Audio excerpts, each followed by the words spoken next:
We're in Lexington, Kentucky tonight for some Friday Night Heights. Gymnastics quad meet, UNC, North Carolina State, Lindenwood, and of course the Kentucky Wildcats here at Memorial Coliseum. We welcome you down on the floor. She is the former Kentucky coach, Leah Little, Joel Godek. Glad to have you along here with us. A quad meet tonight. Kentucky coming off a couple of dual meet performances. Really scored well. 195 at Utah. Tim Garrison was not happy. What did he like better about last week's win over Missouri, and what can we see tonight? I'll tell you, it was a different team against Missouri. They knocked off number 8 team in front of 12,000 fans at Excite Night. They looked great.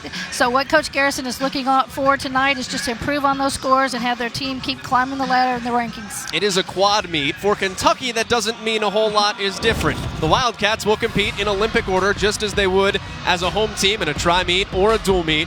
They'll start on vaults, and then that's too much math for me. Just follow the diagonal line, and you'll figure out who is where as we go through the course of the night.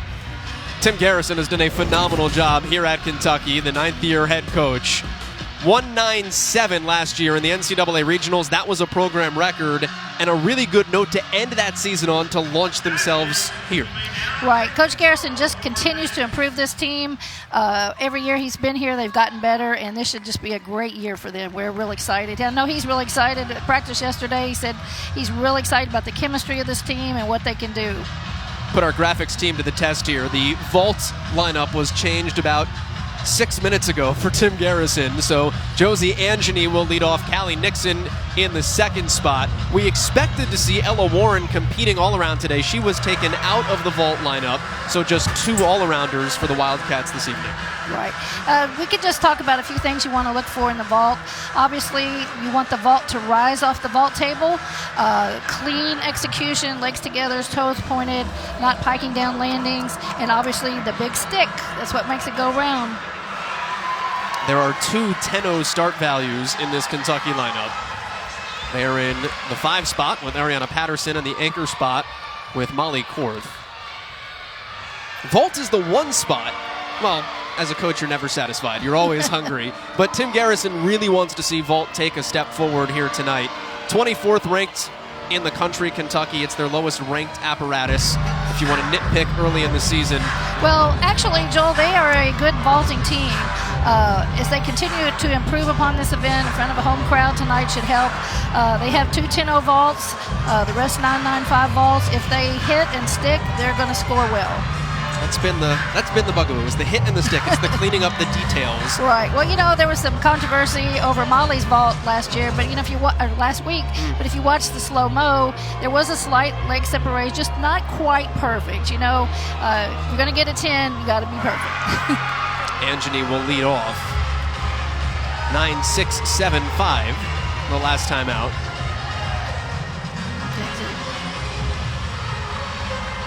Power is what you see here. So,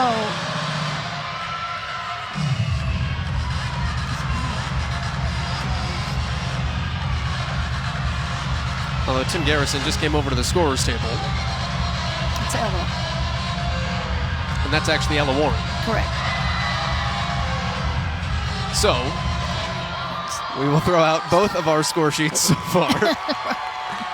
And wipe what we said about Ella Warren not competing in the all-around. She was initially slotted to go second, then she was taken out of the lineup on the score sheet we were handed, and Ella Warren is the first one to walk onto the runway. So it is Ella Warren who will lead off on vault. What you do about Ella is going to lead off with a Yurchenko full. And for the novice gymnastics fan out there, she's actually going to do a back handspring off of the board with a full twist. Formerly a 10-0 start value. Correct. And, you know, coaches and I were talking yesterday, the more you see these vaults become common across the country, that's when the judges and the NCAA committee feel like they need to make a change. So lots of Yurchenko fulls around the country, so they had to drop it a little bit. Just continuously raising the bar. All right, that's now too easy. Let's move on to the next one. That's exactly right. Another thing, We try to educate the people. These strange names that you hear us throw out about all these movements and vaults and whatever, they're typically named after the athlete that did it the first time in international competition. So that's where all these names come from. Can be Russian names, Romanian names, Chinese names, but that's why they're a little unusual to us. But I bet we're going to have a few Biles, don't you think? Well, that Simone Biles on the floor got herself a named movement. Right. Now we have a little delay here, and sometimes, you know, when the athletes are prepared and ready and they're just got it cranked up, ready to go, and then there's these lulls, it kind of messes with your psyche a little bit. So you have to get yourself repumped and ready to go. You see some scores coming in on some other events. Emily Shepard has the first score in on bars. Let's take a look at Ella Warren.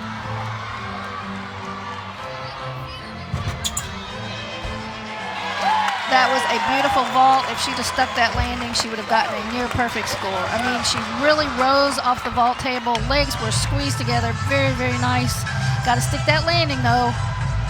You're looking for height and distance Correct. off of the horse as well. That had a lot of distance to Absolutely. it. But not too much. It was the sweet spot. Right, here we go. You can see her lift off the vault table.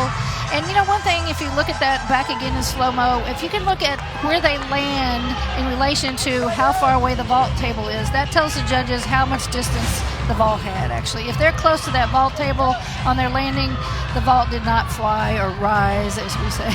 So this is Callie Nixon, who will come into the second spot for Kentucky on a new apparatus for her. Callie Nixon is an NCAA championship competitor from a year ago on bars. Put up 2 9.9s last season. Tim Garrison told us, though, you might just see her on vaults here tonight. Well, I tell you what, Callie can fly. So if you want to see a vault rise above the table, this is one to watch. I could probably walk underneath her while she's in the air. But again, back to execution and landings. It's a safety thing, though. You're looking for all that. Yeah, correct. Confidence in herself has just grown. Believes that she's good now. Buys into her hype and can hit. Right. Here's a Yurchenko full from Nixon. Beautiful. Little pike. You can see a little pike in the hips in the air. And, of course, a little hop on the landing. That's going to cost her. You know, we really strive to be in the 49-plus range on all the events. And we talked about this last year. Kentucky struggled a little bit with landings on this event. If they can stick them, they're going to have really good vault scores this year. This follows a 9.8 in the leadoff spot from Ella Warren. Tim Garrison said if you're going to compete in the SEC also, particularly at home, you start on vault. If you put up a 48, you're in the hole against Florida, Absolutely. Georgia. That's something that you can't do and win. Right. And vault is one of those events where it's just kind of free. You can just run and throw your skill, obviously with great execution, but the nerves aren't kind of as on edge as they are in the other events, except maybe floor. So, especially when you're the home team, start vault, you know, you want that score to kick you off. And like you say, if it's not a good score, you're kind of already feeling a little bummed about it. This is the college graduate, Alana Kwan. Earned her undergrad degree in December here in Lexington.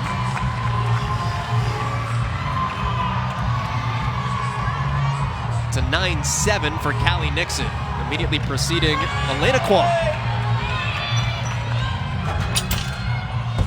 That was gorgeous. That was a great vault for Alana. Beautiful vault.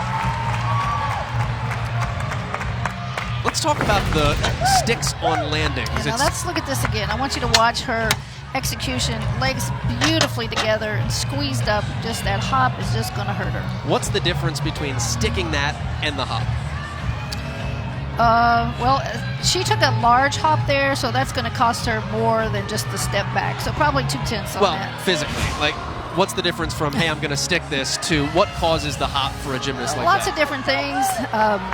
Over rotation. Usually a girl with that kind of power is over rotating and can't really control her body. And so it's such a huge vault, it's harder to land when it's huge. Ariana Patterson. It's like jumping from 10 feet and jumping from 2 feet. You know, which landing can you control better? So If you're asking me, it's 2. it's 2. Ariana has one of the 10-0 vaults. Starting from a 10, she's going to do a front pike with a half. 9.75 from Kwan ahead of her. Oh, very nice vault. Leg separation. Again, that execution is going to cost her on the final score. And that is the only time we will see Ariana Patterson tonight, so her night is over and done with. Here she goes again.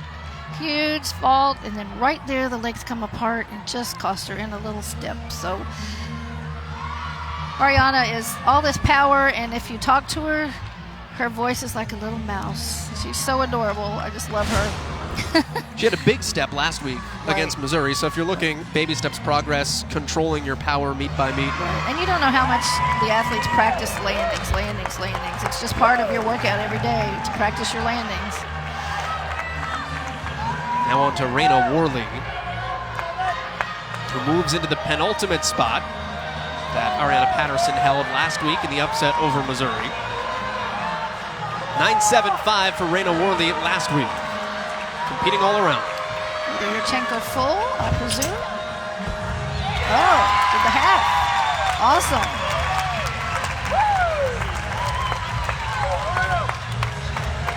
Competing all around for the second time in 3 meets of her gymnastics career here at Kentucky. She was told, she didn't even know before last week, she was told before bars that it was going to happen. Well, these athletes have to be ready to go at any time. You know, this is a sport where there can be injuries, equipment failure, somebody's just not looking well or whatever, so you know, you got to be ready to go. You got to step in the hole. Tim Garrison was funny. He said, I told her you're going on bars and just relax, but he was pretty sure she didn't hear anything after you're going up on bars. Right. Now the All-American Molly Cool. Molly's just phenomenal on this event. Like we talked about last week, I think a lot of people in the country thought it should have been a 10. Just a tiny bit of leg separation, but it was a stuck vault. Beautiful. So let's see if she can get it here tonight. Yurchenko full and a half. All SEC on this apparatus a year ago. 9.925 last week. Ton of aggression from Korth. Oh, there we go. I still think they're going to take that little step backwards. But I tell you, if she nails it, it's going to be a 10. Just a little under-rotated is what causes that step back there. Here we have good push-offs, a little close to the horse on her takeoff. You know, I talked to Molly about how she felt about her leadership role this year. And she said she just kind of been waiting for her time to shine, and they had such a great class of seniors last year that she just kind of laid back, but now she feels like it's her time to be the leader. She likes being in that role. These are exhibition routines. A lot of times the fans don't understand why another athlete is going. The exhibition position allows the coach to look at the athlete and see if they're ready for competition. There could be 2 people really battling it out for that last spot in the lineup. I know at practice yesterday that's kind of what was going on. And so this gives coaches a chance to see them in a competition situation and under pressure and to see if they can perform. And sometimes you beat that person out of the lineup, and competition in the gym is the best thing. It's 6 up, 5 count. 9.7 from Callie Nixon is the one that drops, and a 4.895 for Kentucky on vault. It is a tick higher than Kentucky's performance against Missouri last week. Right. Still not the 4.9 that Tim Garrison will want to see well, when Florida rolls in here in a couple weeks. Just as we discussed earlier, just those little steps on the landing cost them getting into that 49 range. So it's definitely there for the Cats. They just got to reach out and grab it. Stick the vaults. Getting a look at North Carolina on floor at the moment. Just a couple of routines in. Hannah Nam, true freshman there, working her way into the lineup, did not compete in the North Carolina opener against William & Mary. And the Heels put up a 194.775. You know, I just want to shout out Coach Derek Galvin. He's been in this sport for 30 years, been the coach at Carolina since inception. You sold him a decade short there. 39 years in one spot. Well, I knew it was more than 30, but you know, he's done a great job there, and like to see these Tar Heels do well. 1981, first year North Carolina became an NCAA program. And 12 of the last 18 NCAAs for Derek Galvin. Being the team to beat, or one of the teams to beat, out of the EAGL. And this is Elizabeth Colton. Hannah Nam just going before her. So Elizabeth Colton, also a true freshman out of Durham, North Carolina. Her grandfather, the former athletic director and congressman, Bill Kobe at UNC. That's pretty interesting. It's a little tiny thing. Open with a double tuck. Now we talked about floor exercise, the event itself, and what the judges are looking for. And, you know, presentation is huge on the floor. You have to be able to sell your routine to the judges. It's entertainment. You know, these people pay now for admission, and you have to entertain the fans and the judges, and it's the most enjoyable event, I think, for so many people. You really see the athletes' personalities come out. Most of them help pick their music, so it's really a fun event to watch. This will sound silly, but you get points for looking like you're having a good time. I wouldn't say points, but it definitely works to your advantage. You know, they have a new category this year that's about presentation, and I really think that's a lot of it. There's nothing that, as a coach, I hate to see it in a great routine with, like, no face. You know, just totally focused in on the tumbling, and they just don't perform. Very nice.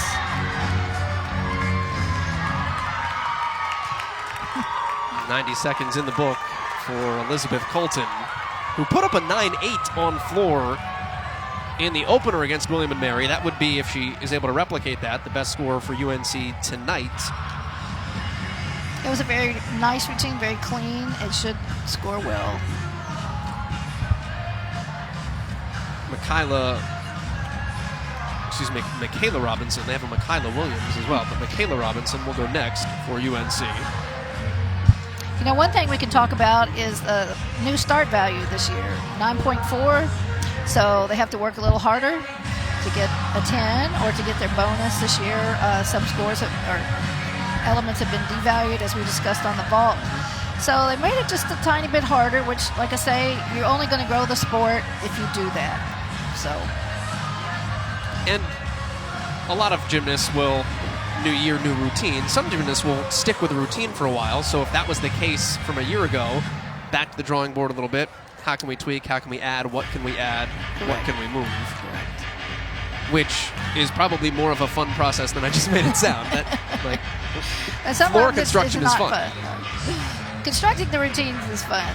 You know, trying to get those bonus elements. And the judge's job is to pick out, you know, especially in the combinations. If there's too much time between the combinations, certain angles at which it's performed, you know, it can look like a full to you, to the naked eye, or a double full. If they don't make it all the way around, the judges are going to take off for that. So you wouldn't get your bonus connection or your bonus element, both on beam and floor and bars.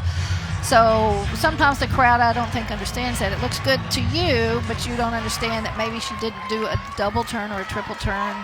It wasn't all the way around, so she didn't get a bonus connection. Colton, sorry. I was just say this year it's even harder to get that. So Colton with a 9.775, and here is Robinson, also off a 9.8. Competed at the NCAA Regionals, second team all-conference on the floor last season. She is a senior. She is defined by her power. Derek Galvin told us it comes from her genes. Her sister competed as well at Cal. Very nice double dunk. That's it right there. There you go.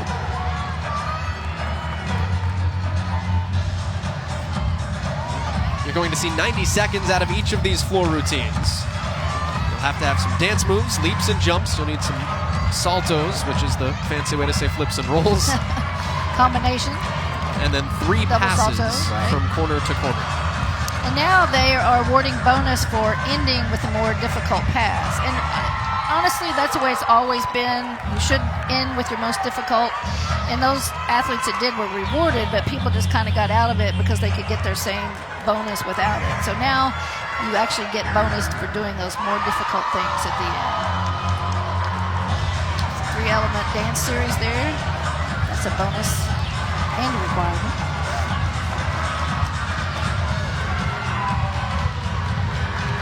more difficult is putting that, and I know you said your highest level gymnasts are going to do that anyway, but putting your hardest pass at the end when you are most exhausted. Very difficult. But you train it. You train it. So that is 5 in the books for North Carolina on floor. That was a very nice routine. She had very good execution. Looks very nice in her dance. I think it'll be a good score. This is the final spot on beam for Lindenwood. The all-arounder, Ryan Henry, senior out of Oklahoma City from Bart Connor Gymnastics. Well, one thing about Lindenwood, their program is really coming on. They're a Division II school, but they have made it one of 3 schools to ever make it to postseason as a Division II in the NCAA. So they're really coming on and doing some good things. That is the quirk of gymnastics, is they are a Division II school, Lindenwood, but not really, because everyone competes for the same ultimate prize. That's right. That's right. Very nice dismount, nice routine. We'll see more of Ryan Henry trying to follow up a 9-4 on beam in the opener for Lindenwood at Illinois. So good bounce back for her in the second meet of the year. And as we go back to the floor, this is a ticket you pay to see for UNC. In the anchor spot on floor, and I know Derek Galvin said to you before we started, make sure you have your eyes on Kaja Hislop. Right, he was just singing her praises and talking about how good she's going to be. So this should be a really dynamite routine. You can watch for all those things we talked about, amplitude, execution. She's a 2-time All-American on the floor.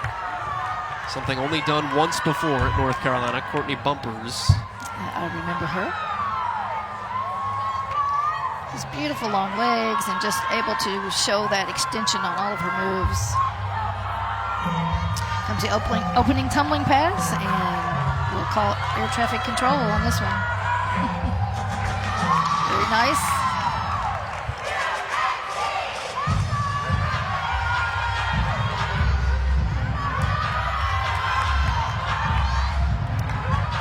Kaja is off a 9.85 last week in the opener against William & Mary. Again, the front twisting on her tumbling passes. You know, interesting, you've got NC State and UNC here when they have the schools in the triangle there with added Duke. And actually, most people don't know Duke used to have a gymnastics team when I was coaching. Got the battle for supremacy in North Carolina right now. Programs with lots of histories. They'll actually meet a couple more times in dual meets, North Carolina and North Carolina State. So the first of 3 matchups between these teams. We talked about floor routine construction. This is music from Beyonce that Kaja picked because she could not stop watching Beyonce's Homecoming all summer long. And you find a groove you like and dance to it. There you go. Fantastic routine for Kaja Hislop to finish out the opening rotation for UNC. Beautiful double back ending there, just what we were talking about, ending with a harder pass. So very nice routine. And if you're UNC, that sets you up to drop Lily Dean's 9.7 and put up a pretty nice first rotation score on floor. And how about Kentucky? Once they did drop Kentucky's lowest score, does get over a 4.9, or rather a 49. So Tim Garrison's going to be real happy with the way that his team started on its opening rotation. Through one rotation, Kentucky has itself a lead. It will follow Olympic order, so on to bars next for the Wildcats. It's a quad rotation here in Lexington. Kentucky has itself a lead in this quad meet, 49.075 through the vault for the Wildcats.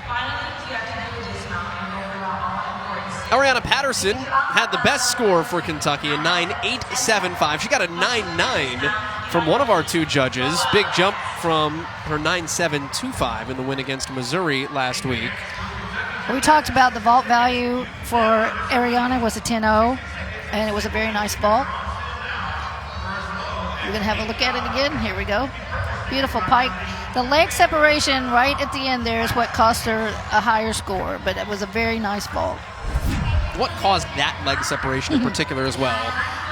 Sometimes really it's all about squeezing and holding your legs tight, and I think she just prepared for the landing just a little early and brought her legs apart. So Callie Nixon has the 9-7 that Kentucky is able to drop. Her score will be counted probably more often than not over the course of the season, so I think she's okay with it tonight. To the bars when we return to Lexington. 9:07.5, best score of the season into the third meet for the Kentucky Wildcats on vault. So a good start for Tim Garrison's club as they head to bars here on rotation 2. Kentucky, the home team in this squad, will get the benefit of going in Olympic order. Well, we'll just talk a few seconds about what we're looking for on the bars. Most of the people understand this a little bit. But again, we have a lower start value at 9.4. The girls can only earn a higher score by having bonus. Release move, for example, gives them an extra 10th. And a release means that their hands have to completely leave the bar and re-grab again. So we'll kind of point those out to you. There's other difficult elements in the landings, not the landings, with the dismounts and the landings. They can give the girls bonus depending on what they go in and out of the skill with. After leading off on vault, Josie Angeny will also lead off on bars. So the sophomore in a pretty big role. First 2 rotations, you're the first one up, have to set the tone for the rest of your team. Absolutely. You know, that person that kicks it off is so important. I think that's the most important position on the team, but this is Josie's favorite event. She loves it, loves competing. Sophomore out of Spring Hill, Tennessee. Here comes the release we talked about.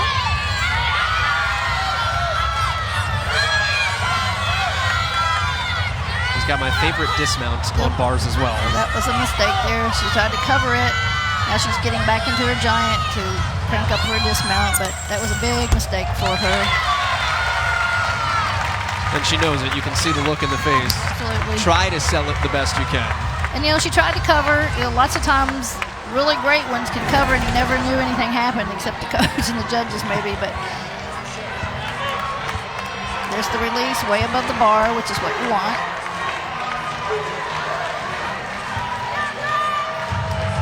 Double she lost her momentum before the dismount. Mentally, she just lost that, and it just wasn't a typical Josie routine. So a little bit of pressure. We'll see what score comes through for Angeny, but now you backfill, and it's a 9-6 from one judge.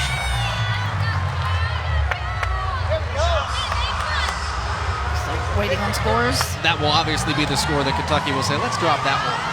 Right, and you know, we just talked about that. It's typically more important on beam, but when your first person up misses, it just puts more pressure on the following people. Some people handle it well, some don't, but at that point, every routine counts. And, you know, I noticed at Nationals last year, the parity with the teams at the top now, I couldn't believe that just a half a tenth, a minuscule mistake was the difference between first and second or third and fourth. I mean, it was that close. These teams are really, really good. So these little mistakes, if you're a top 10 team, these little mistakes have got to go away if you're going to compete at that level. And that's what the regular season is for, is like they say in basketball, be ready in March. These guys, be ready in April. It is a 9-6 officially for Angeny. And that sets the stage for Callie Nixon, who competed at the NCAAs on this event a year ago. Right. It's another great event for her. There's another mistake, huge mistake. So starting off already, the Cats are in a hole on bars. They're going to have to count one of these routines where they've made a miss. That's too bad. Beautiful dismount there for Callie. Just never got her momentum back, though. No. And Tim Garrison, you can almost read his face saying, hey, shake it off. All right, so let's see where the mistake happened. Right here, cast a handstand. A little short on the handstand. We're at the dismount now, I'm sorry. Beautiful tuck full out. Now, let's talk about the dismount a little bit. Because now, if you watch, see if she's above the bar on the dismount. Is she up there? Oh, yeah. Oh, yeah. That was huge, and that's what you want to see. That's an E-level dismount. It's Correct. it's as hard as it gets across collegiate gymnastics. And she's only been doing it for a couple of weeks now. And Tim Garrison said, hey, why don't you train your other one just in case? And she said, no, I'm good. Yeah. I'm going in this direction. She's a beast. You know, I watched her in practice yesterday, and she was so focused. Everybody else kind of having a good time, and she just was very focused on what she needed to do, and that's how you get better. Now Raina Worley. Raina had a great meet last week. Was named Freshman of the Week in the SEC, which is huge. There's some good athletes in this conference. Had a 9.8. When she was told just before bars, went through warm-ups, Tim Garrison said, got a pretty good feeling in warm-ups. I was going to put her in the lineup. Told her right before they started, and then she goes up and puts up a 9.8, the very first time she ever competes all around as a freshman. Well, I asked her yesterday. She said Molly Korth was her idol, and she really looks up to her. So, as her being a freshman, that's what you need, is for those seniors to show you the way. Beautiful handstand, beautiful position, nice release move. You notice how tight she is, feet together all the time, good handstands, beautiful.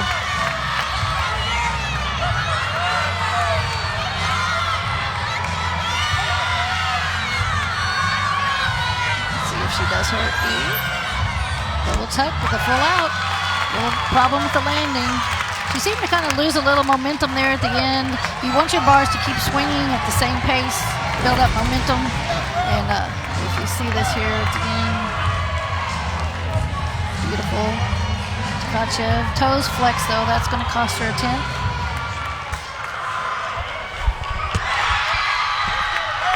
But above the bar on the dismount. Just a little step back. Nice routine. Quantify for everybody watching at home, though. You caught the toes flexed in the slow motion replay. The judges are doing this real time and looking for everything. Correct. They've seen enough gymnastics. Once they get to judge at this level, they may see more than the coaches see. So maybe too much. Now Elena Kwan. This will be her final event today after we saw her on vault already.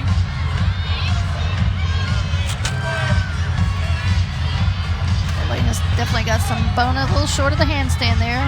Leg separation, nice release. Another mistake there, which just keeps it going. That's what you got to do. You got to recover and keep it going. Well, and a good catch to stay on the bars altogether. Right.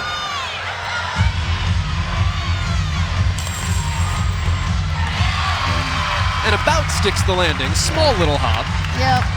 Definitely wasn't her best routine. The Cats a little off on the bars tonight. They had really good bars last week, and sometimes you just have an off night on one event. Let's look at it again. Legs apart there, just a little deduction, release above the bar. She just didn't quite get her hand on the bar on that overshoot. Just the blind change. And she just did a double tuck. She usually does. We were talking about, hey, hardest things in sports just before the meet began too. And I told you, I think to this day, recatching a bar is one of the hardest things. Well, again, you don't just start there. You train, it's progressions and how you train, and you train up to that level. You don't just start, okay, we're going to let go of the bar today. So when you think they're ready, as you know, one thing, the coaches are there to catch them if they do miss. Pretty much in practice, they have to do it themselves, land on a, I hate to use the word, we used to call them crash pads. We don't call them anymore. Landing mats. Exactly. Comfort zone. 6 of them. Comfort zone. Right. Crash pad to comfort zone is too. That's a long distance. I think liability-wise, they got out of there to calling it a crash pad. Touche. Raina Worley will be next up. One of those historical gymnastics facts. Taking a little bit. I won't tell you what the bars were like when I was competing. So. Little stiff. Yeah, they didn't move. Just a little discussion between the judges to find a meeting point. Kwan got a 9.65 and a 9.4. So it ultimately amounts to a 9.525. sometimes if there's a large separation with the judges, they will have a conference. You know, sometimes one saw something the other didn't, just like referees. You might be able to talk one judge up to your level, and the other judge may be able to say, no, I didn't see it that way. And then they kind of converse and make a compromise. Debate team comes in huge. Right now, Nixon's 9.325 is the droppable score as Worley gets to work. Oh my gosh, that was huge. Absolutely huge. Excuse me, as Warren gets to work. Yes, Ella is great on this event. Ever since she came here, they were really looking for her to up the bar lineup, and she has done that. Beautiful double layout. Just a hop there, that's going to cost her. But if we look back at it in slow-mo and watch her execution, you can see it's almost flawless. Look how huge this is, that release move. That's the way they're supposed to look, way above the bar. Nice handstand. And here comes the dismount. Double lay. She just had her feet a little bit in front of her. Good routine for Ella. That gets us to Molly Korth in the anchor spot. She anchors 3 different apparatuses for Kentucky as well. She should. Molly's another one that has a huge release move. You want to watch for that. Layout, full out, dismount.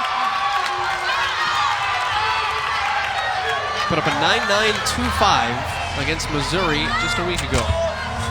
Now, one interesting fact about Molly, she's a twin, but her sister doesn't do gymnastics. I thought that was very interesting. Beautiful pike Jaeger. And both of her parents were athletes. So, good genes in that family. She was almost not a collegiate athlete. Tim Garrison, they stumbled upon her. Yeah. She came in January and was a big asset to the Cats. It's hard for a freshman to come in the middle of the season like that and just mold into the group. But Molly did a great job at that from the jump. She was competitive and really helped Kentucky.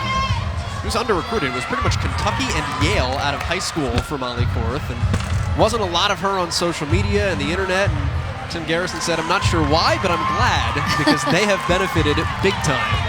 Absolutely. So Korth, potentially with the highest score of Kentucky on the bar lineup. Ella Warren with a 9.825, and Korth will equal that as well. But Kentucky will take a little bit of a hit after its strongest vault performance of the season. Got it off to a 4.9 start. And again, Kentucky can be a really good team on bars. They looked great last week, just a few little things. But they'll be fine. It's early. Now into the exhibition spot. So Pike Jaeger, thank you.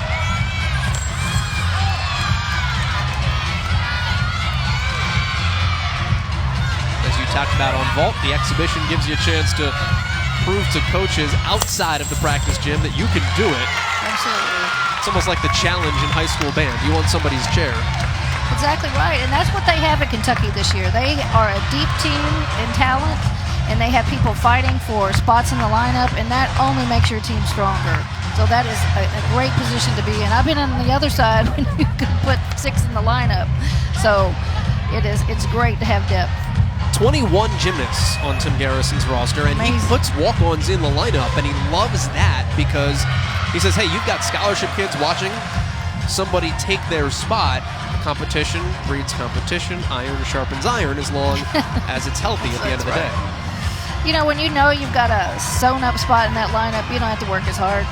Right. You know, so it's great they're pushing each other. And they all indicated to me when I interviewed them that that was really something they enjoyed, that they had to fight for those spots. This is Drew Grantham on the beam here for North Carolina State, where she put up a 9.775 last time out. She is an all-arounder, and that will hurt. Right, that was her double flight series, her bonus, and it actually looked really good, and then she just fell there at the end, and maybe a little too aggressive.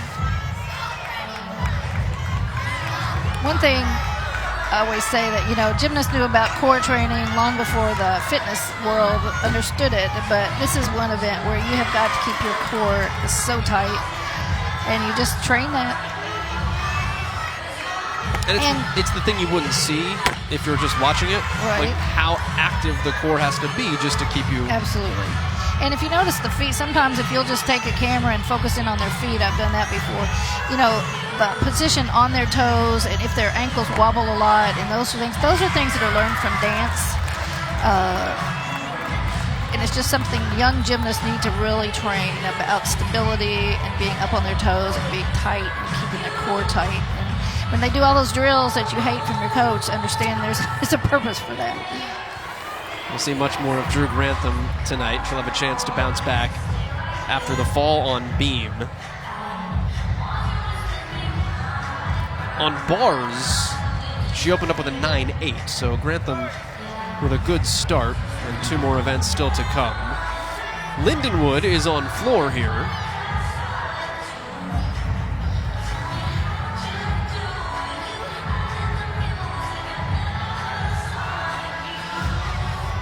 Ryan Henry, who we saw compete on beam through the first rotation. Most gymnasts, if you ask them if they're all around, that floor is their favorite event, and I think it's because they enjoy getting to show their personality and dance to their favorite music, if your coach lets you do that. And one thing that's come a long way too is the music selection on the floor. Well, that's just a pop culture thing. Well, they're actually now allowed to have more popular music, which back in the day you couldn't. It really needs to fit their personality. You really feel like you can know who a gymnast is by that choice of music in terms of, is it classical, is it jazz, is it smooth, is it a strong, powerful beat? Right. So you just open with the pike double. You see them moving the mat off the floor, and early in the season you kind of let them have that extra cushion, just especially if they're training a new skill or it's the first time they've done it. Gives them just a little extra cushion there. Or sometimes an athlete has a little injury history to give the extra cushion. And we didn't mention that Josie's coming off surgery year, so she's just working her way back.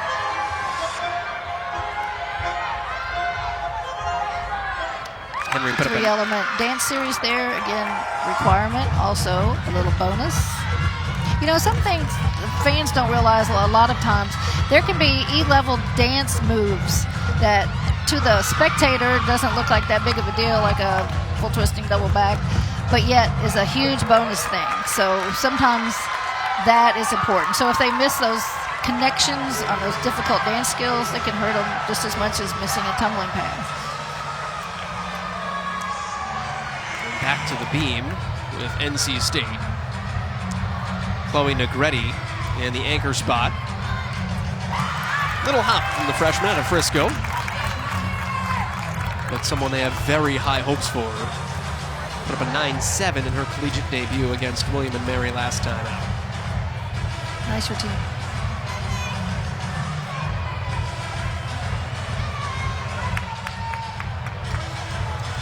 In the final spot for Lindenwood on floor is Nicole Bars. Will be making her debut this season. Did not compete the opener. It was a tri-meet between Temple and Illinois in Champaign. We talked about the depth of Kentucky's roster. A lot of teams, especially early in the season, spots up for grabs, but interesting, Bars gets a crack here in the anchor spot in the quad tonight. Right. Just looking at team scores, and we've got a close meet going here, Joel. Those little mistakes are costing everybody, and everybody's at 97 plus, so probably going to go down to the last event. Kentucky dropping its lead, but with plenty of striking distance. A really strong vault from UNC. Put up a 48.95. Opening pass, front four.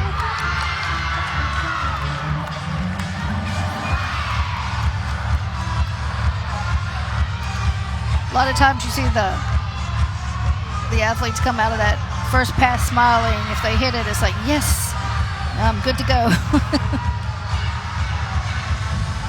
It's a very nice dance.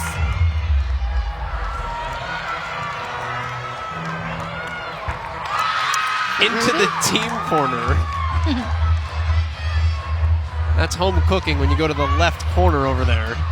Well, the girls said yesterday they really like having everybody around the floor and cheering for them. It gets them motivated. And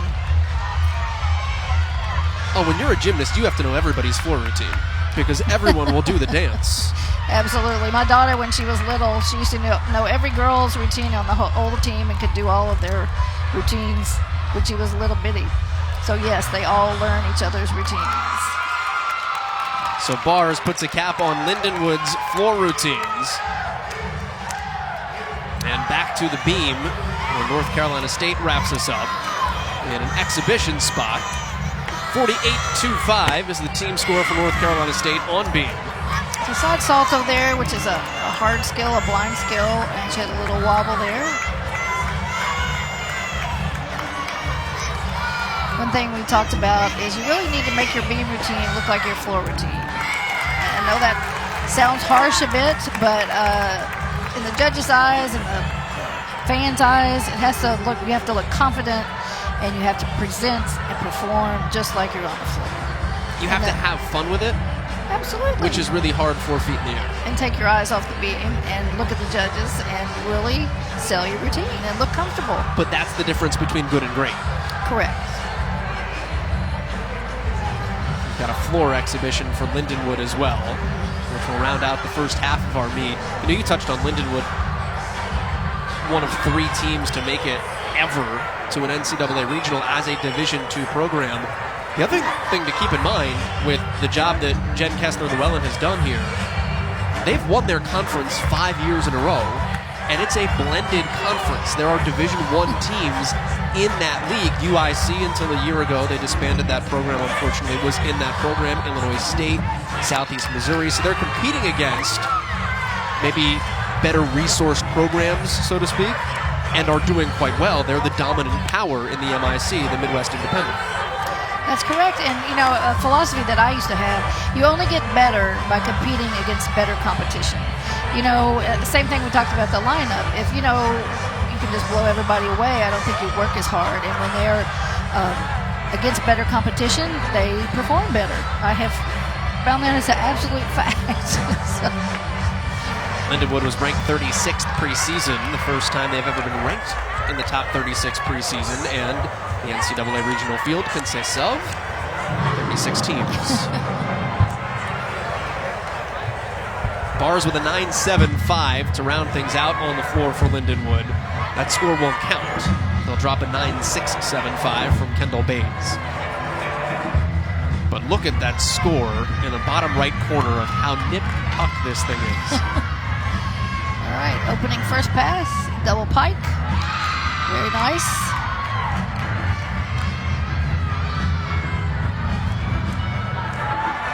Well, that's one of those, we talked about the combinations there. That was called a wolf turn with the full twist. It has to do with how far do you get all the way around on the full turn, and she did 2 of them directly connected. So that's up to the judges to decide. For me, I think she was a little short, making it all the way around. And you know, it's hard for the naked eye to see the jump. It happens so fast. But they have to get 360 degrees twice for it to count. Did you say wolf turn? Wolf. Wolf. Wolf. Okay. Just, oh. I mean, similar line of thinking. I don't know where that came from, but that is probably the person that did it. Last name Wolf. W-O-L-F.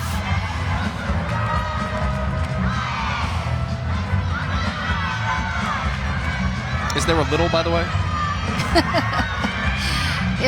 If there is, it's onto a crash pad.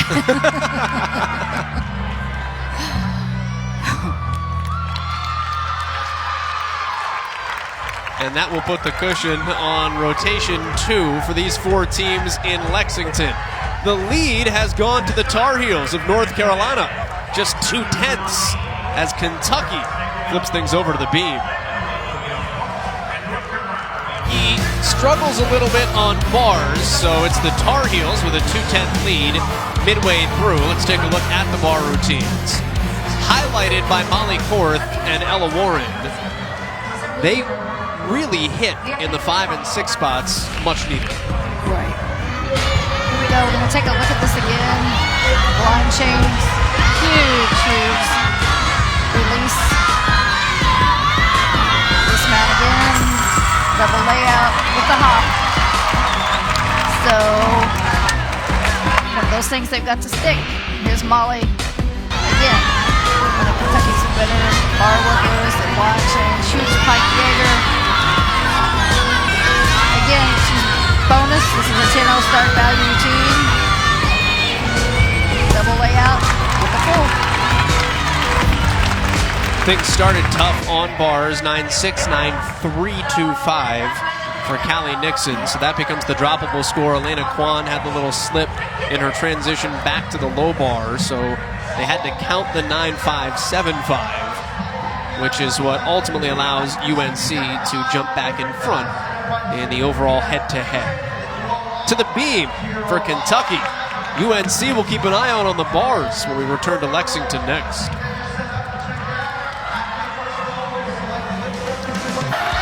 Head to rotation 3 in an Olympic order for the Kentucky Wildcats. That means they are up on beam. Friday Night Heights here at Memorial Coliseum. Leah Little, Joel Godek, glad to have you along with us to start your weekend. Kentucky had a good start to their weekend. Broke 49 on vault for the first time in 3 meets this year. Struggled a little bit on bars. That knocks them back in the head-to-head. UNC has the overall lead. Leah, you want to see some big numbers here. Absolutely. Talking to Coach Rachel Garrison this week, she's excited about this team, but she has big shoes to fill. She had the SEC beam champion and Alex Highland, who's gone. Sydney Duke's absolutely gorgeous beam worker. So the talent is there.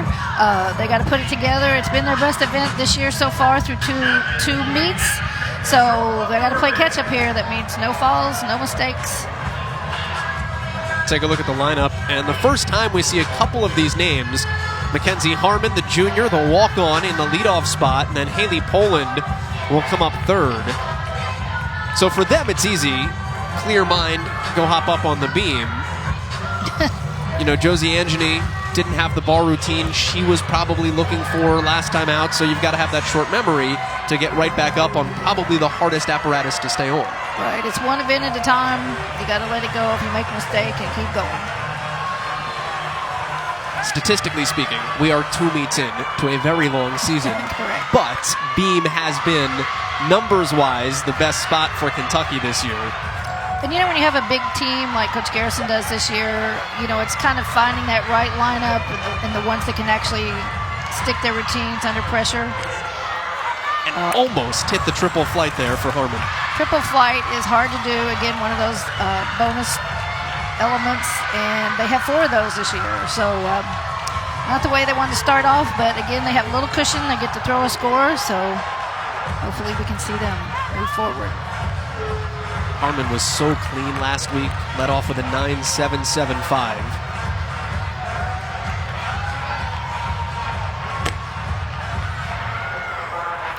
See, there's another mistake that was supposed to be connected to an acro. So you have a dance connected to an acro. That's a bonus element for her. If she didn't connect those, she won't get it. I think maybe they're a bit rattled from the bar performance, and if we can just get them going again with as far as focus, refocus, they'll be fine. Very nearly sticks the dismount.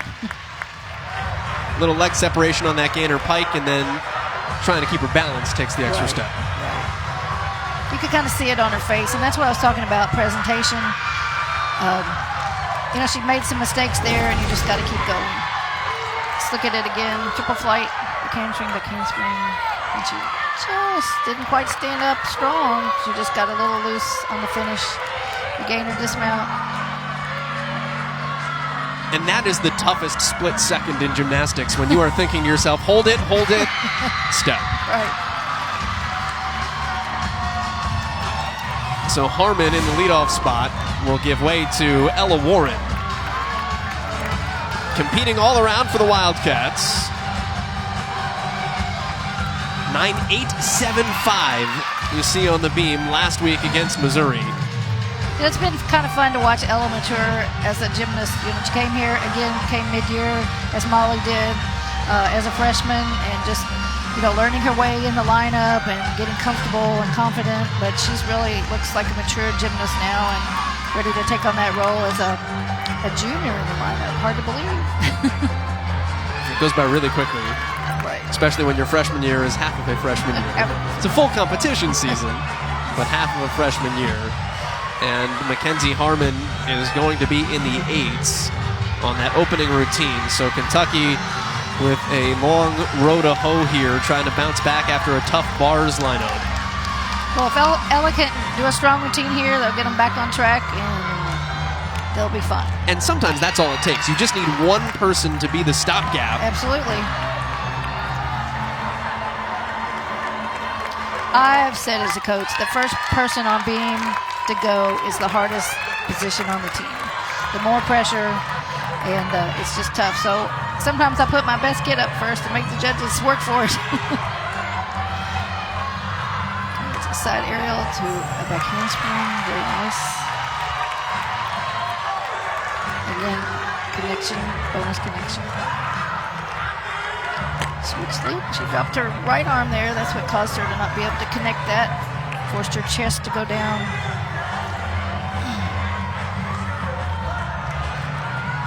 To switch side. It's a very difficult leap to do on the beam.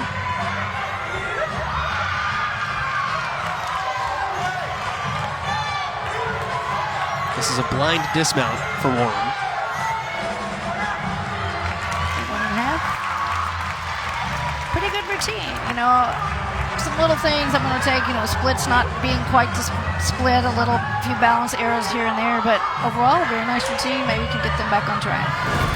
Officially an 8.55 in the leadoff spot. This is that side aerial, the handspring combination. That was clean. And here's the dismount.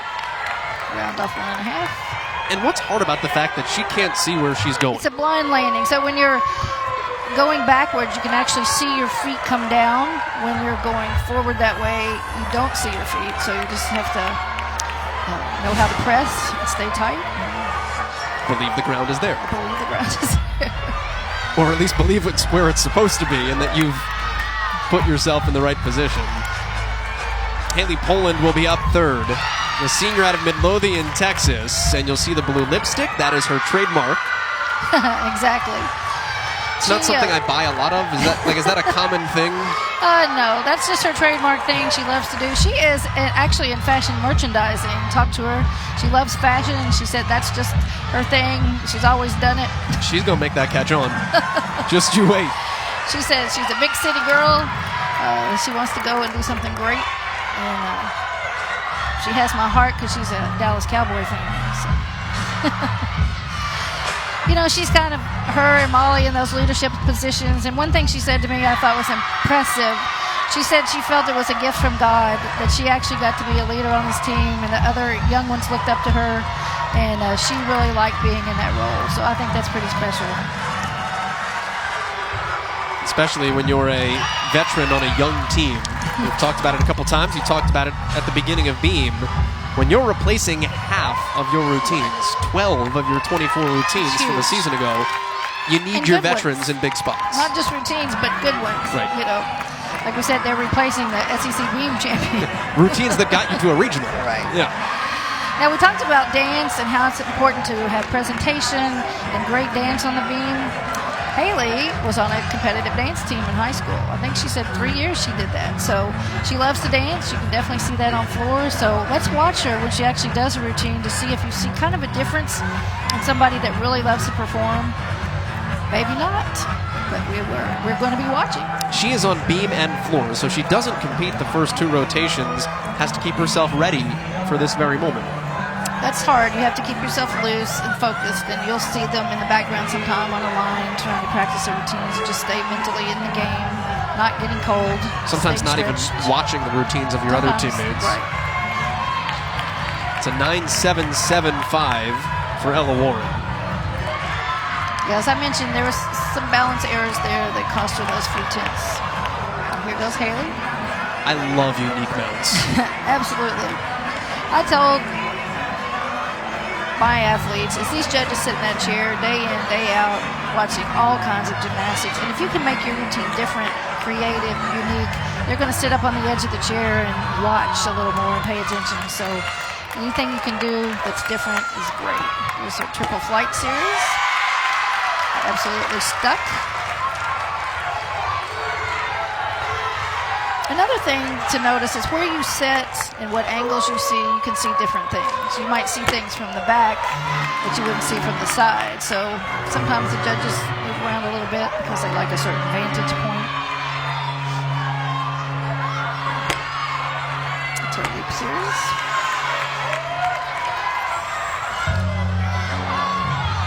You see her extension on her moves. It really shows you, the dance presentation. And she's smiling. A lot of girls don't smile on the beam. A lot of them think a lot. Think a lot, right. Dismount, gainer full. Very nice routine for Haley. We got him back in the game here. And the crowd lets her know it as well. So Haley Poland follows a 9.775 last week. This should most certainly top that. Again, the triple flight. Beautiful. From my vantage point, I saw no deductions. And the dismount, again, the gainer full. And she's happy with that routine, as are the rest of the cats. Now we'll note the judges' vantage points are on the sides of the beam. Right behind and in front of Molly Court there as she prepares to take the beam with a 9.85 under her belt from last week. And Poland just put up a 9.875 for Kentucky. Fantastic. We thought it was good. Molly's one of those dynamic performers. She just does everything with a lot of energy, and it's just, dynamics just is part of what the judges look for. The bigger, the more aggressive, the more amplitude, that just scores you points. So Molly is one of those type of athletes. She's explosive. Counterintuitive on beam, which is such a delicate event, but Tim Garrison said, do what works for you. If she tried to be something else, it wouldn't work. So Absolutely. The power, the aggressiveness still shines on beam. Absolutely. And I still think, as a spectator, as a coach, as a judge, I want to see beam worked aggressively. Beautiful. Not a deduction.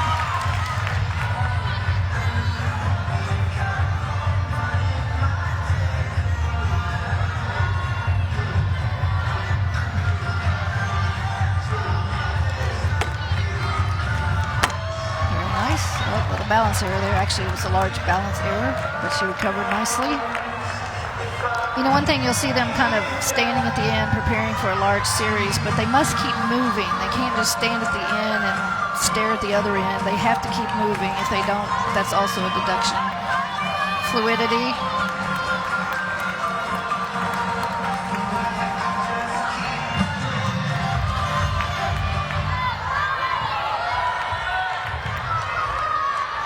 Beam is one of the events that really catapulted Molly Korth to a freshman All-America status. And that's why it's grown every year, and Molly Korth has been the anchor for Kentucky here early this season. Finishing a beautiful routine there with the round-off double full. She only had that one large balance error in the middle, but that's going to cost her 2 to 3 tenths, probably. Let's watch again, a one-arm back handspring.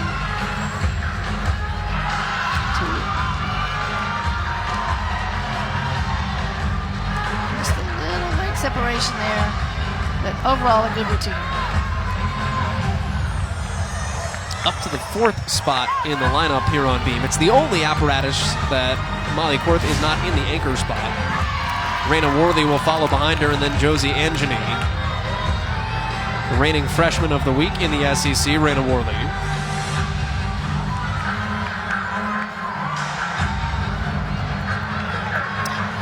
Raina said Josie really nourished her as an incoming freshman, just trying to come in and learn your way. So she said Molly and Josie, she really looked up to and had helped her a lot, but she's doing great as a freshman, and she's only going to grow and get stronger as each week goes by.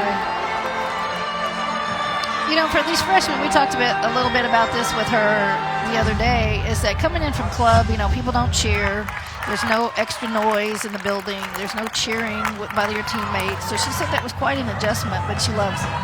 I'll say that you feel like you would like that more. Being alone in it, well, not alone, but being in a quiet gym performing. Right. I used to, sometimes I would turn the music off in the gym because they like to practice music and just make it totally silent like that, and they couldn't perform.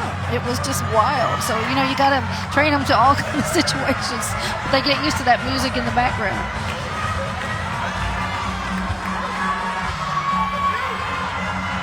This is Worley's second time competing all around. 4.5. Good routine. Seems like she's holding back a little bit, though, and again, that freshman jitters a little bit. But the great thing about the Southeastern Conference is they're going to compete in front of this kind of crowd all the time. I told people every weekend, the SEC, the arenas are full, and they got to get used to it. So the more they do it, the better they'll get. Well, Tim Garrison said he didn't want to put her out there too early and have her fail. Right. But she earned the fact that she can compete all around. Exactly. And so maybe there's a little bit of hesitation early, but believe in yourself because Coach does too. She'll gain confidence as she goes. So after the 8.55 from Harmon, Kentucky has answered the bell, nothing south of a 9.775. So Josie's up here, and I asked her what she liked about Kentucky, and she started about gymnastics, and I said, no, about Kentucky. And she said she loved the people here, the state school. of Kentucky, Okay. State of Kentucky, and how welcoming everybody had been to her. And she does photography as a hobby, and she said there was this beautiful Kentucky horse pastures and a lot of photo ops, and it's really green. It's one of the things I wish I was better at. We all think we're good at photography.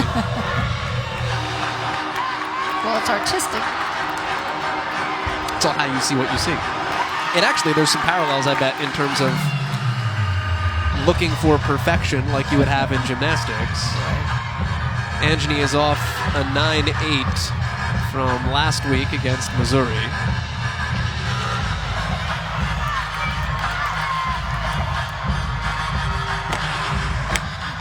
Beautiful triple flight.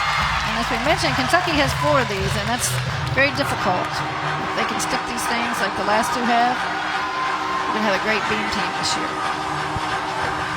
When you're a walkover, slight balance error. Just a sophomore. All SEC freshman on this apparatus last year. Nice leap series.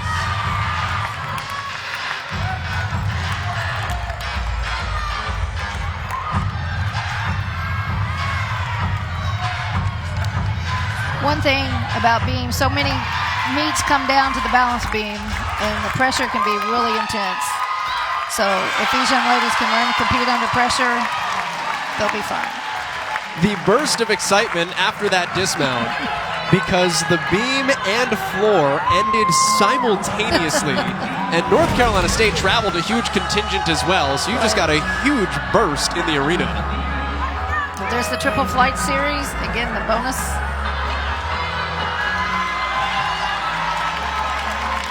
Dismount, side aerial. This is going to be a huge score for Angeny. Just saw a 9.9 from the first judge, and it'll be a 9.925 for Josie Angeny. Well, that's a way to start your weekend.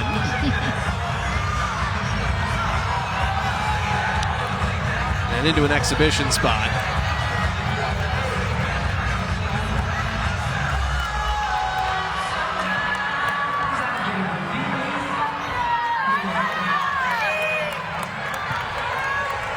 So with that 9.925 for Kentucky, they'll wind up with a 49.2 on beam. That is actually their best score on any apparatus so far tonight. And after a tough go of it on bars, yeah, that's the way to answer back. Correct. And that's their best score of the season on beam. And just like we mentioned on bars, after the first routine, most of them were just balance errors here and there and just lack of some presentation and clean execution. And once they clean all that up, they're going to be a great beam routine. Already scoring 49-2 early in the season. Kentucky came in ranked 13th in the country in beam. It's their best ranking of any event. Still early. You know, this is a great husband-wife coaching team. You know, Coach Tim Garrison, the head coach, and his wife Rachel is the assistant head coach. And I asked her, you know, how was that? Do you take it home at night? And she said, we're doing what we love, and this is just normal for us. You know, they've been together since a young age in gymnastics their entire life, and they said, this is just our normal, and we love what we do. Great exhibition routine there. That's what makes college gymnastics fun. You stick a landing and you go get hugged off the mat. Well, somebody said to me once, you guys are a huggy bunch of people. And I said, yeah, we are.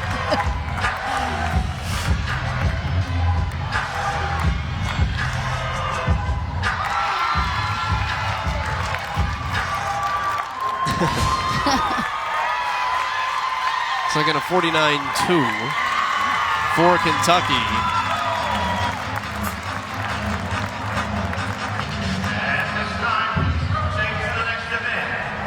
Couldn't quite catch the score that got flashed up for the exhibition, but it was a good one. I didn't see it either, but she had a nice routine. And it's all, again, nice to know you've got those routines in the hole, and the next guy ready to step up. And a chance to build some depth on a team that we mentioned is replacing still half of its routines from a regional team just a season ago. So to the grand finale for Kentucky, taking the lead back as well in the head-to-head matchup ahead of UNC. The 1-4-6-9 going to the floor, where North Carolina State has still taken up its residence. Well, typically, where you shine is the home team on floor, and that's what Kentucky is about to do. They've got some great routines on floor, super talented, so it'll be exciting to watch them, hopefully with a big finish here. Well, this is an exhibition. Drew Grantham just put up a 9.875 in the anchor spot for NC State. You noticed the call of the wolf there before the NC State routine. That's great.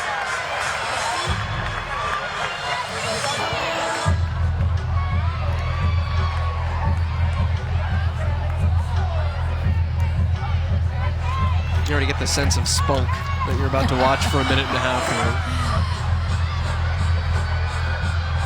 Oh, very nice. Double twist, punch front.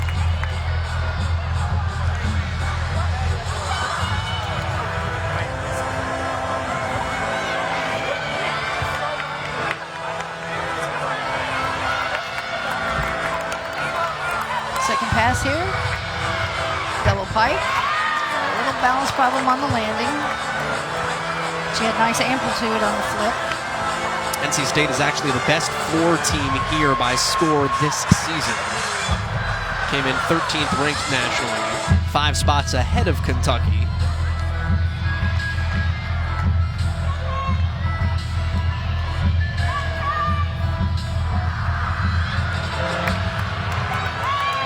Talk about the youth of Kentucky. This is a veteran NC State team, so the exhibition spots all that more critical. Trying to crack a lineup that returns 6 of its 10 all-conference performers from a year ago.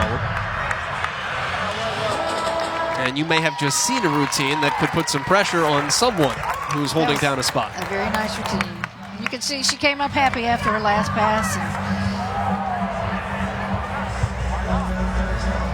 So in the head-to-head, the advantage has gone back to Kentucky. At the end of the day, it's about how you score and being the best you can be. But if you're looking for a win on the night, the Kentucky Wildcats in a good spot through 3 rotations. To the 4th, to the floor. It's the finale at Memorial Coliseum for the Wildcats when we return. Beam. It's their best event, and we saw why. I tell you what, it's great to know that beam is your best event, because that typically will make or break a team when it comes down to a pressure situation. So that is a great place to be in. Josie Angeny in the anchor spot put up a 9.925 and earned it. She really cranked it when they needed it. That triple flight series was flawless there. Just a slight balance error there. Nice dismount.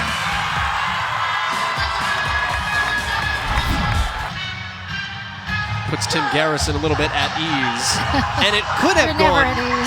it could have gone much differently because Mackenzie Harmon, who is usually sure-footed up there, with the 8.55 to start, and you're thinking, all right, tough go on bars, not a great start on beam, but Ella Warren, we've talked about, hey, you need the stopgap, was great and really set the tone and the way Kentucky answered. So to the floor next for the Wildcats, where they put up a 4.93 last time out against Missouri. Can they end on that kind of a note again tonight?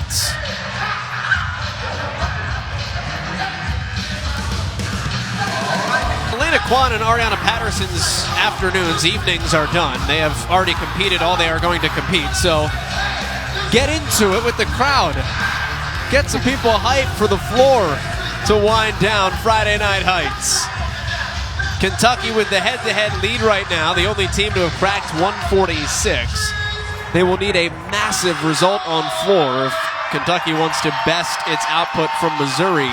Its upset win over the 8th-ranked team last time out. They'll need a 4.9625. So they're not going to put up their season-high score tonight, but chance for Kentucky to go out and shine. Everyone loves finishing on floor. Absolutely, especially at home, because you know your crowd's into it and can get you pumped. Kentucky has a good floor team. Again, just for them to eliminate the small errors to take it to the next level. But so many of the athletes love floor, and especially when you have a lead going into the last event, you can kind of relax a little bit and just get out there and have fun. Megan Monfredi, the walk-on, leads things off. Last year was really solid as well, but Tim Garrison said she was 7th in such a strong lineup and just waited for her opportunity, and now is given that stage in the first spot. Right. She says this is her favorite event. So much easier when it's your favorite. Opening pass, the double tuck.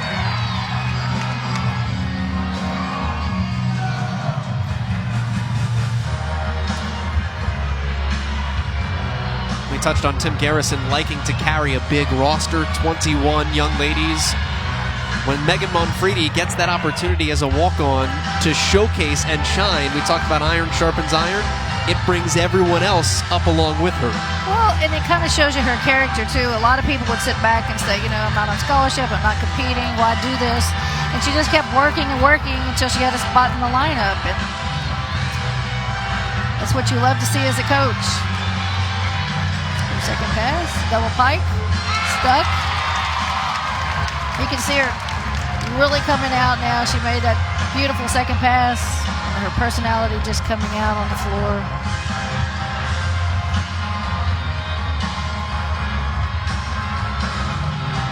She's following up a 9.8 from the Missouri meet. And there's the cat scratch.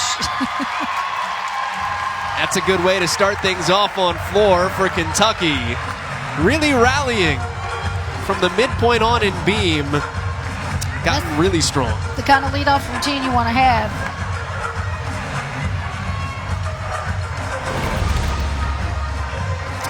Coach Garrison loosening his tie a little bit. Nice double tuck there. Just chest down a little bit on that landing. And then a good stick for her here. This is a double pike and stuck. Boom. Well, when you're here to do one thing, it's her only event. You have to wait all night to do it. Keep yourself ready to go. Same thing can be said for Reina Alvarez, who is someone that Tim Garrison thinks could be an all-arounder for this team going forward. He likes to have 2 or 3 in the lineup. He's going to certainly lose Molly Korth to graduation next year, so maybe Alvarez is someone that can work her way into a larger role, but right now on floor, taking advantage of an opportunity. I think so. She's definitely talented. She can contribute to this team, there's no doubt. So I think you're going to see more of her in the other events as the season goes along.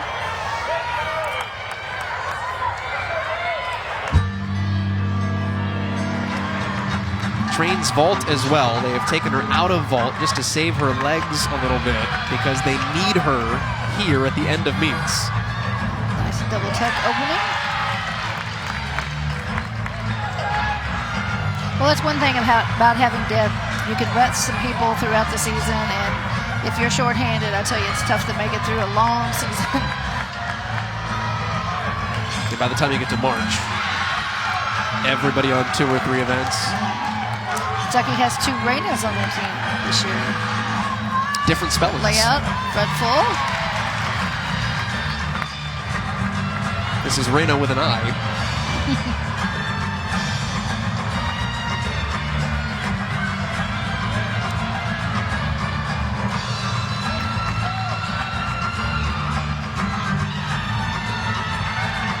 Very nicely done.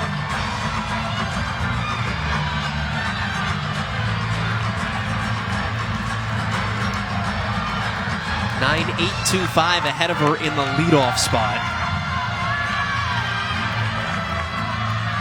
Strong bar set here on floor for the Wildcats. Get prepared for this last pass. Little pike. A large step there, but good routine for her. Megan Monfredi. Megan Monfredi is the one that was literally picking people up off their dismounts on beam, just sprinted halfway across the floor for the hug there. She's a team player. That, you know, one thing that a thread that kind of went through the whole team when I was talking with them earlier is that this team is a very cohesive team. They all get along. They really like each other. They enjoy being in the gym together. Megan, I believe, has 3 gymnastics roommates, so they just are cohesive. I always said you can't make chemistry. They either have it or they don't, and I think this team really does. And not every team does as much as you think they would. Which, as a coach, Tim Garrison's got to be thinking, this is fantastic. You know, I used to think I could build it, you know, do all these team building things and all that, but it's really like, I can't make you like me. So you do or you don't, and it's the same thing with your team. They either get along, they're cohesive, they have chemistry, they love each other, or they don't. You can't make it be there. And with a sport like this, they have to bond as a team. And this team, I really feel a different chemistry this year. They really seem to enjoy being together. It's such an individualistic sport, Oh, yeah. but at the end of the day, for a greater good. Second look at Haley Poland, who we did see fantastically on beam already tonight, with some Careless Whisper as her music. I can't believe you said that. We were just talking. Haley made her own music, and she said she just really wanted to do something different, and she thought going out with that 1980s Wham! Careless Whisper, you know. I said, I love it. I think it's great. I just like the remixes you get in gymnastics of 1980s music. She has such personality, and if you just watch her compete, she just brings you into her routines. Nice middle pass there. Now, if you watch this, we talked about being unique and creative. This little combination here of her floor part, and you do have to be down on the floor. I see some athletes just kind of do nothing, but I love this part of her routine. It's very creative, very original, kind of draws you in. It's getting extra out of something, not just going to the ground for the sake of doing it. Exactly. Some people just do it to breathe. They don't really do anything. Here's her last pass. Very nice.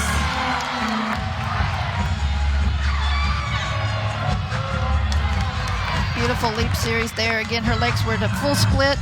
Again, I think something people don't really understand. The legs have to be in a certain position in order for them to get credit, and she does that beautifully. There's power, there's crispness here. Presentation. Alvarez had a 9-8 ahead of her. This should be no lower than that.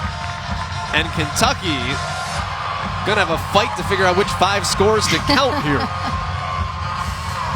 Well, again, we go back to depth. If your first routine up is a 9-8, you can hang with the big boys. And you know, Kentucky is one of the big boys right now. I mean, Coach Garrison has brought this team along. after their appearance at Nationals, first time ever 2 years ago, finished with the highest ranking ever last year. This team is on the move. Had an All-American every year since Sidney Dukes back in 2016, so that sets a standard.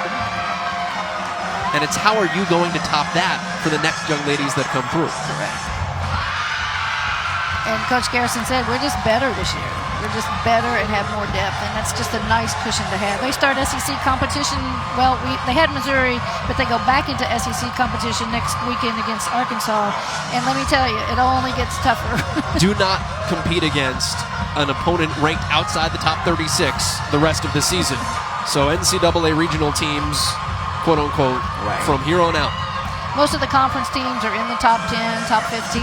So, like we said, the road only gets harder within conference. But again, you rise to the level of your competition, and I think Kentucky will do that.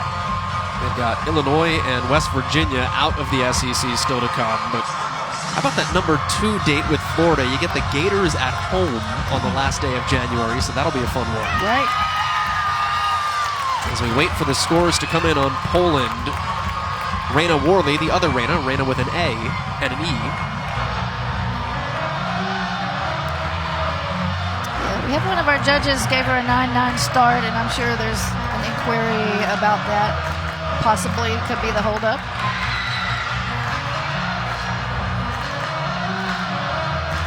The judge that gave Poland a 9-9 start scored her at a 9-8. It's not bad. And now if you're Raina Worley, you've gotten yourself mentally prepared, and these are those hard moments. Well, the team's doing well. She can step up kind of in this middle position. A little pressure's off, and she can just go out there and sell a routine to the judges and come up with a great score. Here we go. Yep. It's a 9-7-7-5 for Poland. Don't understand that one, but yeah, again, the judges saw something we didn't. And it could have been one of those bonus connections we talked about. So here now is Worley, who you saw is coming off a 9-9 in the win over Missouri last time out.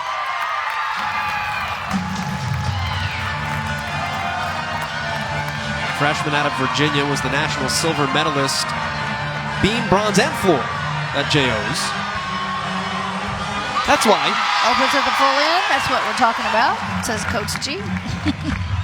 I tell you, this one's full of personality. Just having a conversation with you. She's just bubbly and excited and having a great time. Says she loves college gymnastics.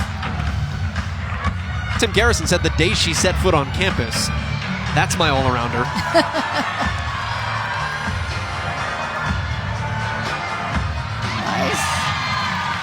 Nice execution there. You saw legs tightly together. What we're looking for on those twisting elements.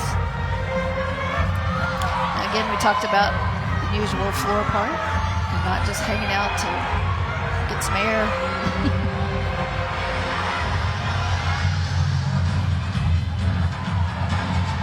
Everything with intention here for Raina Worley. Putting her personality into it now. So hope a strong finish here. Again, remember they get bonus if they finish with the more difficult pass, which she did. Beautiful pike double back. And you're allowed that little step back for a little support, so that's a stuck landing on that pass. Correct. And a fantastic routine. And here come the cats. They're pretty excited about it. Way to go, baby cat, huh? Well, the team's calling for a 10. That gets weight, right? There's I wish it did. Let's watch this full front layout. And you see how she really squeezed and stayed on her toes to keep from taking that step, because she could have, but she fought it.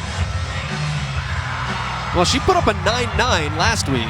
Full in to start. Little leg separation there might cost her the 10. How close is she going to get is going to be the question. We just saw a 9.95 was flashed up from one of the judges. It's a 9.925, so it just keeps inching up for the freshman Raina Worley. just that little leg separation, that was it right there. So we know this routine can be a 10. Absolutely. Going to be a long wait to go down to Fayetteville, Arkansas to want to make up for that one slight misstep. Here's Ella Warren now.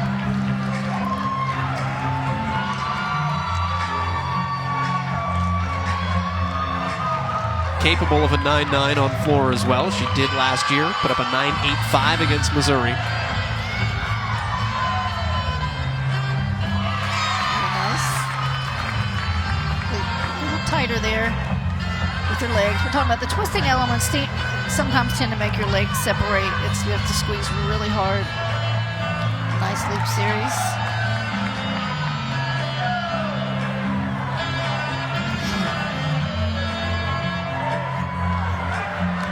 You always have to know where you are on the floor because those playful moments are usually directed in the direction of a judge. Absolutely. I told just look them in the eye and bring them in. Make them forget where they are for 90 seconds. Right. Some coaches will say pick a character and tell a story in your head. Absolutely. You know, those of us that have been in dance our whole lives, my dance instructor always told me that, you know, you have to get in character. You know, you have to feel your music. It's emotion. You don't just hear it. You have to feel it. Nice routine for Ella here.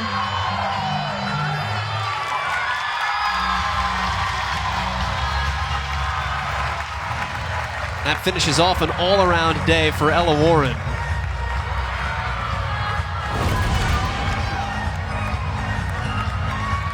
Take a look back at her passes.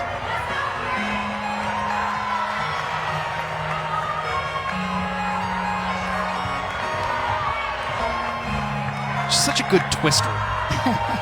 You know, my experience, you have gymnasts that are twisters. They're just naturally good twisters, and some are naturally good rotators. Some can do both. But typically a girl can just twist.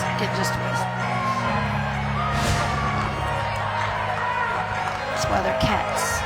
Get laid on their feet. They always do, don't they? Forgot about that for a hot second. Warren has a 9.95 sitting on the table from one judge. Fantastic performance there for Ella. It's a 9.925 again. So Worley and Warren just cleaning up at the bottom of the floor order here. And that is a bar that Molly Korth will have to try to rise and meet, and is more than capable of, because she put up a 9.925 against Missouri on Excite Night last week. Well, I'll tell you what, Molly's in a great position in that all of her teammates have gone out and gotten the job done. There's no pressure on her except to go out and just nail this routine. Well, Tim Garrison calls her the floor general. Not quite what he means, but let's see what she can bring to the table here. Well, she loves floor and she can fly. So watch the amplitude on this first pass. We're close enough that she is up there for her full in, and it is nailed. Way to start. And I think her music fits her. She's powerful. The music's powerful.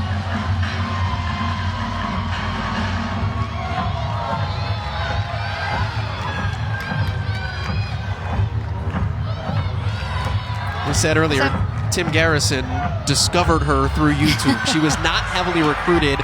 Went up to see her on a trip to Wisconsin. He was with his family. Knew within a half an hour in the gym, this was the young lady he wanted. It's awesome. And you know, I have to say about Wisconsin, two great gymnasts.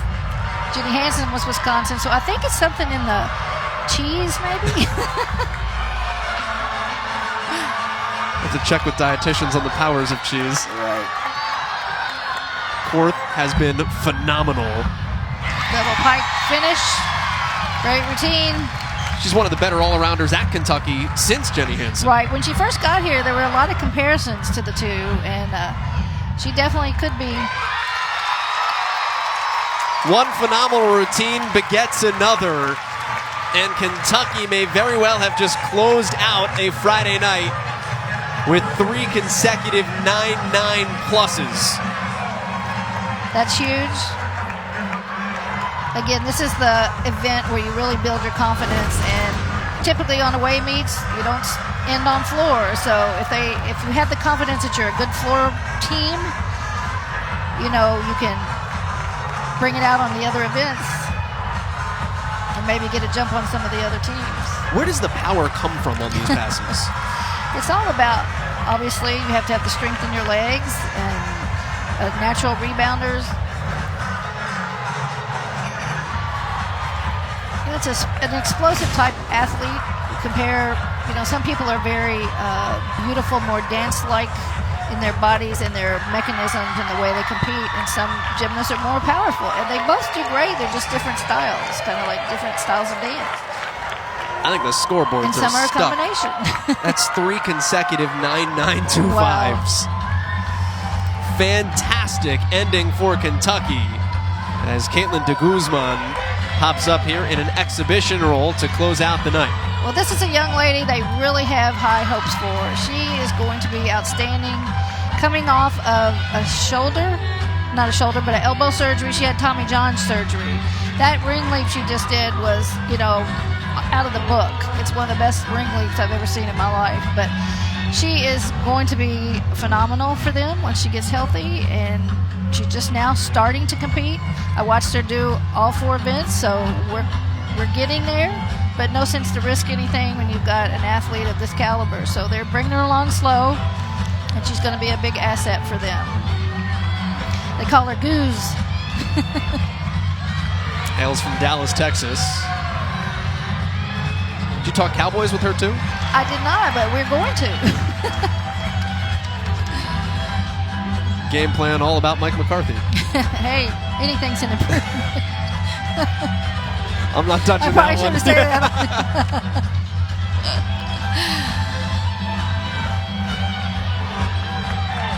How about the 1963 for Kentucky? That's their overall final score. It will be a smidge short of their season best. Nice stick for de Guzman there. And a nice exhibition routine. Kentucky overall, considering some slippage on the bars, bounced back nicely on beam, phenomenal on floor. This is a good night. I was just going to say, it's these little things. They're only 3 meets into the season. You got to get some of these things out, decide your lineup. But the only thing that hurt their vault score was a few landings, a couple little leg positions. The bar team was not the bar team that I've seen, so we know they're better there. Beam can only improve, floor can only improve. I think Kentucky's right on track to have a great year. And remember, Tim Garrison wasn't thrilled with the score at Utah. Put up a 1.9535. It was still the 10th best score in the country. So if that's your starting point, okay. Pretty good first 3 meets in for the Kentucky Wildcats. They clean up here in the quad meet. A 1.963 for the nation's number 12 team.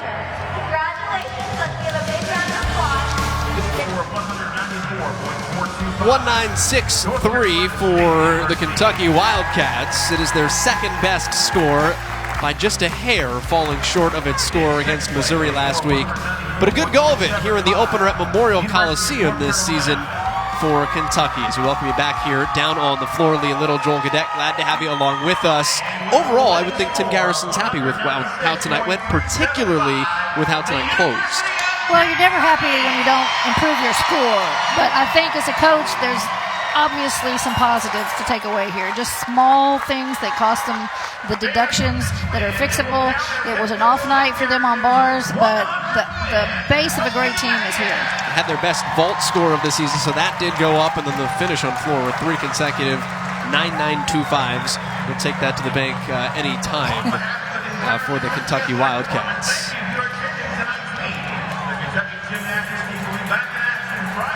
Final floor scores for you. There are those 9.925s. Anytime you're going to drop a 9.775, that's a good day. And I go back to it. I mean, that Haley Poland routine was fantastic. She loves floor, as we talked about. She does her own music. She loves floor. Personality just exudes when she does floor. And, that's one thing for all competitors. They have got to perform those floor routines and draw the judges into what's happening. So, yeah, Coach Garrison just got his 100th win. It's fantastic as a coach. That's the celebration of the Wildcats as they flash that up on the video screen here at Memorial Coliseum. Well, he's going to do great things, and he's done great things with this Kentucky program.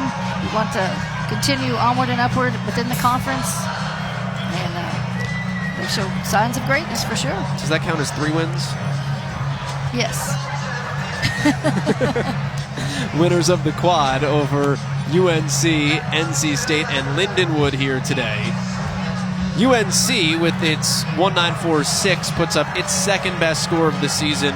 For North Carolina State, they follow a 1.938 from their opener against Ohio State, so they improved vastly.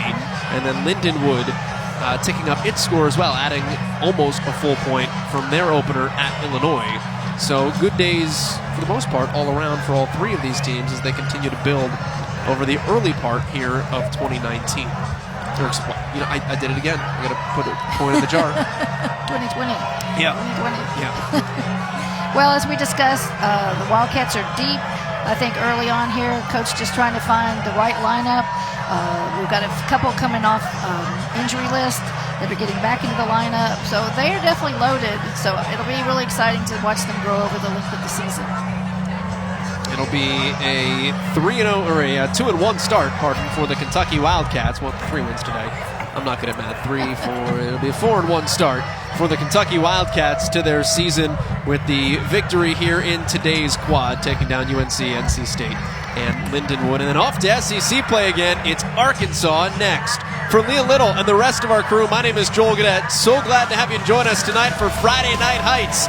Watch a replay of this on the ESPN app or watch ESPN. This has been a production of ESPN and the SEC Network. Good night from Lexington.